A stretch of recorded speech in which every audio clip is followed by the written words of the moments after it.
Maxwell. This is the Gonzilla Principles. I welcome one more time.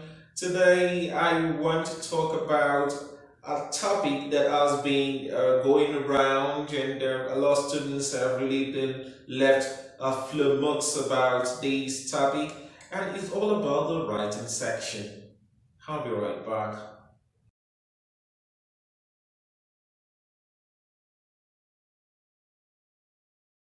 Okay, I welcome you one more time to the Gonzalo Principles. I remain yours truly, SOP Maxwell. Why should students, or why do students fail the writing section?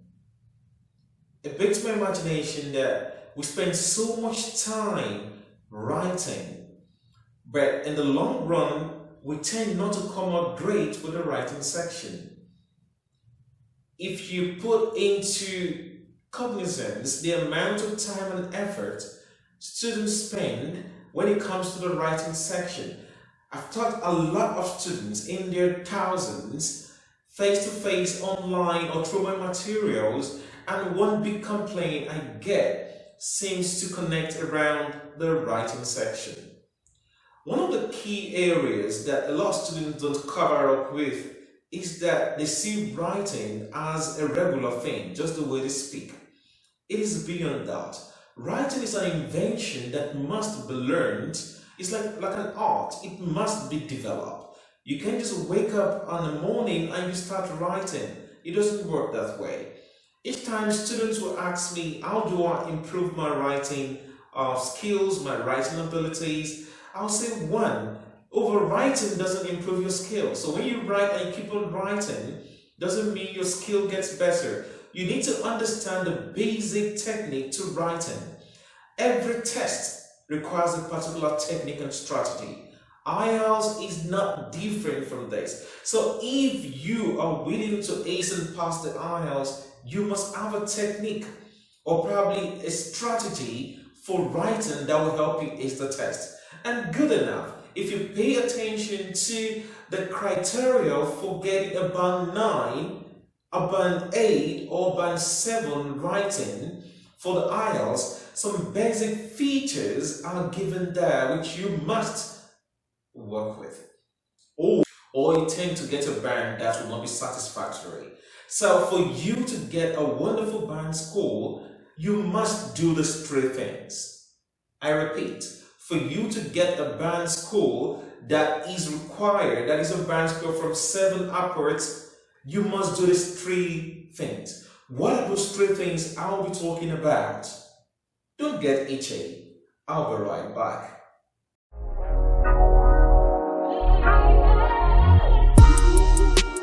Okay, so I earlier talked about the writing section, how students have issues with the writing section. And you know that IELTS has 4 basic sections, and the writing seems to be the last part you should be working through in order to round off the test properly for the day. You start off with the listening, then the reading comes afterwards there. Afterwards, there you have the writing session. The speaking will be done on a separate day, which is like a general knowledge now. So why should the writing be a challenge? I started off by saying I would mention 3 things that will help you ace the writing section. Number 1, you need to practice by somebody helping you out. Nobody ever learns how to write by writing alone. You need people to assess what you're doing. Okay? So, the moment you know writing is a challenge for you, it doesn't necessarily have to come to IELTS. Before you take the IELTS, you already know you have issues with writing.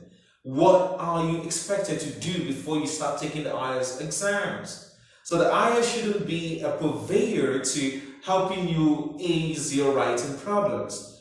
You should be able to look for a strategy or a way to help you resolve the writing issues you're having even before you think of the IELTS. Get a professional to help you through. One of the challenges we have today is that most of the tutors that take the IELTS don't even understand what is required of candidates when it comes to the writing section. I once bumped into a student who told me that he went for a tutorial and the only thing the tutor asked her to do was to write more. The more you write, the better you get at it. I faulted that particular position because you can't get better by doing the same thing over and over and over, and there are no corrections, neither there are no other method to help you get better at your writing. So if you're writing and you want to get better at it, somebody must see how you write. How you construct your sentences, relate your lexical resource, and actually plan out your task achievement and task response. Once these corrections are made, you work on them and you make better your writing. That way, improvement or evaluations can be done more concretely. But if you keep on writing by yourself without any form of assessment from another person, you tend just to be driving one way without you having any form of recourse to analyzing what you're doing. One disadvantage of going to YouTube, like this channel you're watching now, and learning how to write that is nobody assesses what you're doing. And a lot of online tutors today will teach you how to write, but they are not really willing and ready to assess what you've written. So going in this manner to learn on how to write is a little bit less effective. You should get a face-to-face tutor to help you analyze your writing. That way, you know what you're doing right and what you're doing wrong. In order to get writing a little bit eliminated with issues around, apart from you having a tutor to help you analyze your writing, you also have to understand the need of what you need to write. IELTS will require that you write with a specific area of assessment. So they want to see how you make your task achievements, your task response, coherence and cohesion, grammar range and accuracy, and lexical resource. These are the key areas IELTS raters or markers will be paying attention to. Do you understand this? If you don't understand these areas of assessment, get somebody to put you through. I once bumped into a student a few years back who had lamented seriously about not doing well in the writing section. I asked her a simple question and I told her exactly what I'll say now. Can you write me one simple sentence, one compound sentence, one complex sentence, and one compound complex sentence? In a way, you're to write me 4 sentences. That way, I would know if really you have issues with writing or not. Lo and behold, the student wrote me 4 sentences at the spot. But one thing I realized was, technically, she wrote me 4 simple sentences. And I smiled and told her, you can't get a band score of 7 with this. You wrote me 4 simple sentences and not 1 simple, 1 compound, 1 complex, and 1 compound complex. This way, you can go above a 6. You either work within the space of 6 and 6.5. And I was right. That has been her score range for the past 3 attempts she's had. Now note something carefully. Nobody is winch hunting you on IELTS tests. The truth is, if you don't give the raters what they're looking out for, you come down with a low band score.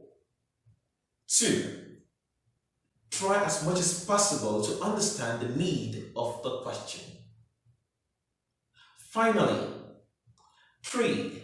Make sure you get all your writings done within a specific time range. I also recommend that you spend about 40 minutes writing your essays and 20 writing your letters or your report. Personally, as regards to the bundle of principles, I advise students to spend 30 minutes writing their essays, 15 for their letter or report. If you can master this time frame for your essay writing, your letter writing, and your report writing, you tend to manage time more effectively this way. If you can beat 30 minutes for your essay, 40 will be luxury. With these 3 techniques of mine, if you put to practice effectively, you must definitely come out with a wonderful score band. A quick rundown on the 3 basic areas you need to pay attention to. 1. Get a professional tutor or rater to look at your essays. You can't be the judge, jury, and executioner all on one spot. 2. Understand the need of the question. What are you expected to look out for? And 3, manage time. Effective time management is key to any test, and IELTS is not an exception. If you've not subscribed to this channel, I would advise you to do so now. Go below this video, tap on the subscription button there, and don't forget to hit on the notification bell so you get notified when new videos are uploaded on this channel. In my next video, I'll be showing you how to effectively report a pie chart. A lot of students tend to report their data in awkward manner, copying and word lifting very routine while you're writing. Note carefully, the raters are concerned about how you manage words effectively because the word count for your report should not go below 150. But you can do more. But don't forget, the more you write, the more mistakes you are likely to make. So in my next video, I'll be giving you the tips and tricks on how to present a simple pie chart response. Subscribe and let's make it a date in my next video. And don't forget to put in a comment if you have anything to pass to me. Kindly WhatsApp it to me. I have my WhatsApp number on the screen now. And don't forget to comment on the videos too. Like whatever you see and keep practicing. Remember the golden rule of the Gonzalo principles? Practice at least 1 hour every day and definitely becomes easier.